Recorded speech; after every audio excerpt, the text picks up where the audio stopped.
Hey y'all, Elizabeth Fitzpatrick here from the Toned Collective. I'm so excited to go over my backup meal guide with you today because if you're anything like me, maybe you're a little bit of a perfectionist, maybe you have a little bit of that all or nothing thought pattern tendency, right? It's going to be really difficult to see progress towards that lean toned body that we want, towards a sustainable, healthy lifestyle if we are constantly all or nothing, right? We either have a perfect meal prep or, screw it, I'm just going to go get fast food, right? So we want to figure out how we can actually meet a little bit more in the middle so that way our habits are sustainable and we can make progress despite, dropping your meal prep all over the floor or being too tired to cook.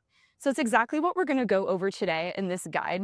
So again, let's face it, life is not always going to go our way. And I cannot tell you how many times I've dropped my meal prep on the floor or I've even left it on the counter and then it's spoiled overnight. Like, I promise you, there's going to be so many instances along this journey that you don't even realize are going to happen where something goes wrong and they're just unavoidable. But having backup plans, backup plan on backup plan on backup plan is your key to success.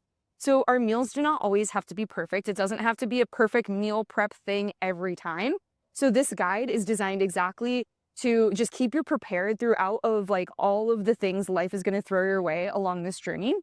So the first thing that we're actually going to go over is a hierarchy. So this hierarchy right here, this is going to be a map for you to help you with your decision making. So if something goes wrong, you're too tired to cook, whatever the situation is, you can go back to this map and kind of work your way through it to help you decipher what is the next best option.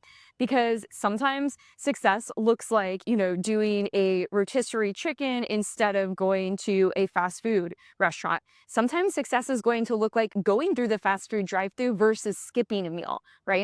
So it just depends on our circumstances. But let's review this hierarchy. So at the bottom, we have perfect world, most ideal situation. At the top, least ideal situation, which you'll notice is skipping a meal. We never want to skip meals. We want to always nourish our body, okay?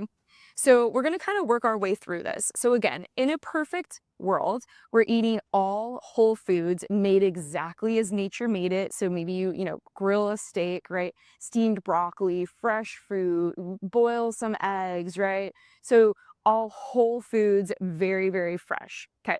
So we do not live in a perfect world. So we can do as much of this as we currently have the capacity, which if you're someone who eats largely like this, then we can eat largely like this and then kind of work our way through this pyramid here on like the instances where we're not able to. Or maybe you're someone who is eating all fast food right now and this is not attainable. Then maybe it's like, okay, maybe we actually work our way backwards through here. Okay.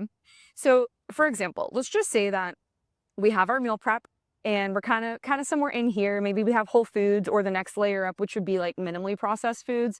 So a rotisserie chicken, canned beans, frozen veggie, Greek yogurt, all still very healthy foods, right? So let's say like we have our meal prep and it's kind of like maybe a mix between these two things. And let's say we leave it at home. And well, we need lunch. Oh no, I left my meal at home. Okay, so maybe before we jump to skipping a meal, right? Maybe we start to look through these things here. So, okay, is there, can I go run to the grocery store, grab a frozen meal, toss it in the microwave at work and eat that really quick, right?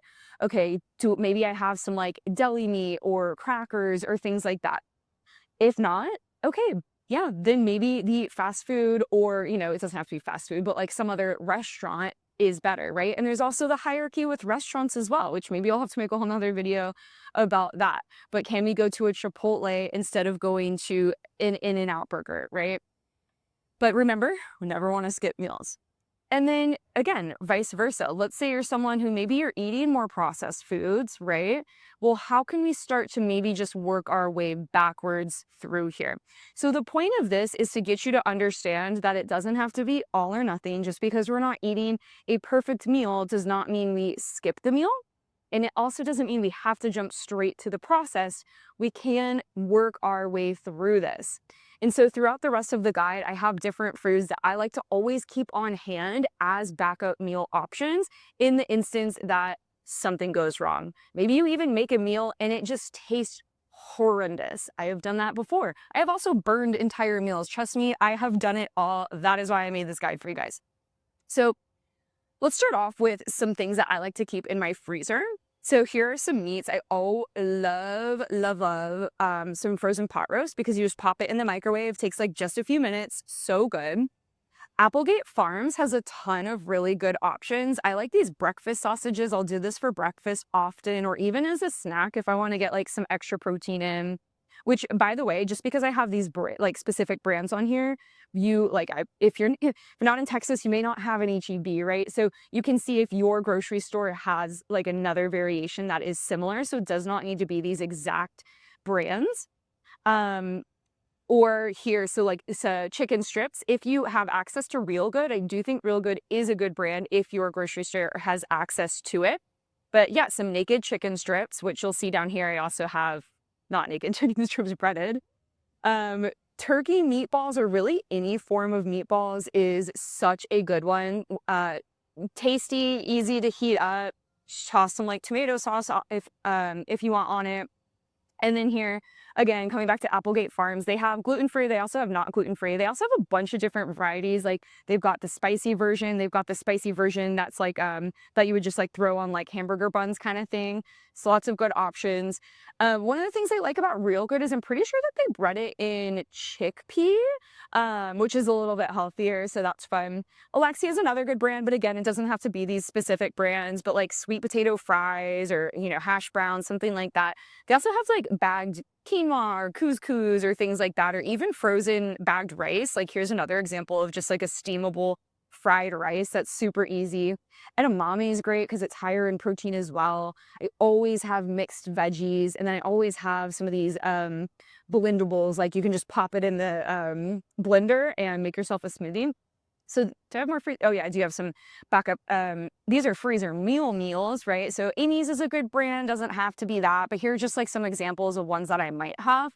But when it comes to freezer stuff, like my freezer, this is what my freezer is always full to the brim of, like all of this kind of stuff at all times, right? So then again, you drop your meal prep all over the floor. Okay, that sucks. Well, I'm just gonna pop a pot roast in the microwave and eat that. And it's going to take me 2 minutes and my dinner is going to be ready. And maybe I'm going to pair that with, I don't know, some sweet potato fries. Boom.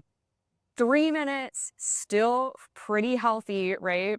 So I know that a lot of us have some like, ideas of like, well, aren't these freezer meals not healthy, right? Like, but we're going to come back to our hierarchy. Maybe it's not this, but it's in here. It's better than this. It's better than ordering DoorDash, like, as much as I love a Jersey Mike's sandwich, but that's going to be well over 1,000 calories. Plus a DoorDash fee is ridiculous these days. So we want to work our way through the hierarchy there. And then some stuff that I might keep in my fridge, right? Rotisserie chicken, deli meat, same thing here. Like, do I think deli meat is the healthiest thing in the world? No. Is it better than, again, ordering, I don't know, McDonald's off of DoorDash? Yes. Is it better than skipping meal? Absolutely, right? Cottage cheese, Greek yogurt, obviously really good choices, very, very healthy there. And then also some pantry items as well, right? So like steamable rice. I know not everybody is going to love like the canned tuna, or they even have like canned chicken or salmon or sardines, right? If you like that kind of stuff, you should lean all in on that. Truly, you would get an insane body off of just eating like canned or packeted tuna because it's so high protein and it's like 99 cents, right? So if you like that, I would lean into that for sure. And then of course, like the canned, chili or soups. Amy's is a good brand for that. This for me may be like a backup meal thing, but it's still just because it's not my favorite thing in the whole world. But if you like it, then sure, great. But again, it's better on that hierarchy list. So let me scroll back up to this hierarchy.